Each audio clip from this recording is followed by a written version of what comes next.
एका भांड्यात दूध व पाणी यांचं गुणोत्तर 5:7 आहे. त्यात 3 लिटर दूध टाकले आणि 3 लिटर पाणी काढून घेतले तर नवीन गुणोत्तर 4:5 मिळते.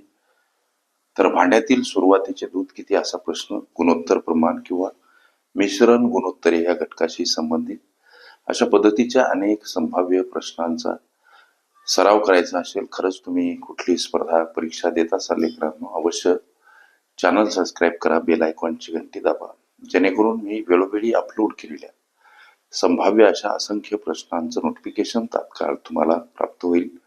पर्याप्त वेळेमध्ये निर्धारित यश मिळवण्यासाठी माझ्या कॉम्पिटिटिव्ह एक्झाम ग्रुपमध्ये अवश्य तुम्ही सहभागी झालं पाहिजे. तिथं तुम्हाला दररोज असंख्य अनलिमिटेड प्रश्न नित्य अभ्यासता येतील.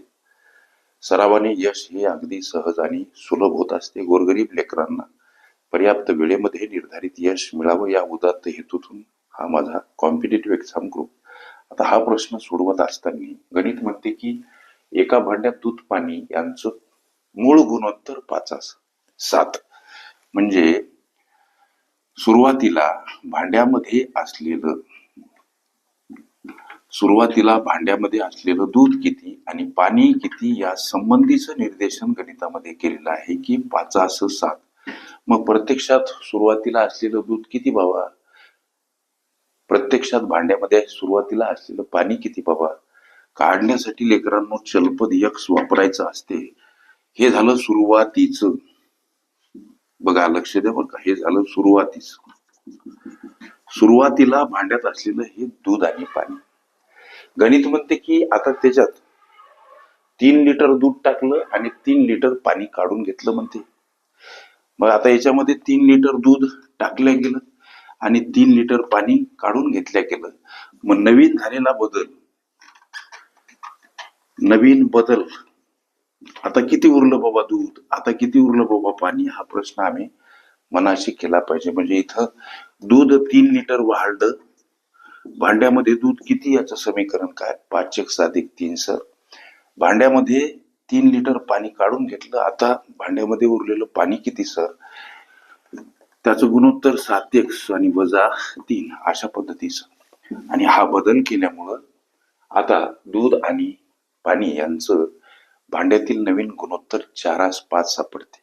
याची मांडणी करायची कशी सर लेकरांनो? इथं 5x + 3 अंशामध्ये छेदामध्ये 7x - 3 समोर 3 लिटर दूध टाकलं आणि 3 लिटर पाणी काढून घेतलं. यामुळे झालं काय? आता या दूध आणि पाणी यांचं गुणोत्तर 4:5 असं मिळते. मग हे मिळणारं गुणोत्तर 4:5 समोरासमोर मांडा. त्रैराशिक पद्धतीने तिरपा गुणाकार करा लेकरांनो.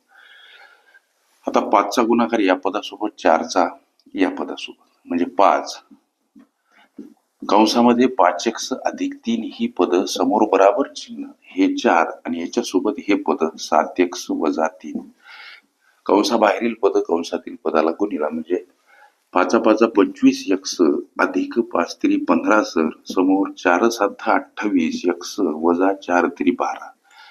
या +15 कडे लेकरांनो हे -12 येताना +12 स्वरूपात, 28x कडे जाताना हे 25x - स्वरूपात संख्या परस्पर विरुद्ध बाजूने जाताना एखाद्या पदासोबत अधिक असेल, वजा असेल, अधिक गुणिला असेल, भागिला असेल, गुणिला अंशस्थानी असेल, छेदस्थानी असेल, अंशस्थानी मांडावी लागते. हे गणितीय गुणधर्म पक्के लक्षात ठेवा. ही बेरीज सर 27 आणि ही वजाबाकी 3x. या 27 कडे येताना 3 भागीला समोर राहिला एकटा x आणि हा भागीला 9, म्हणजे x मूल्य 9 सापडलं आम्हाला.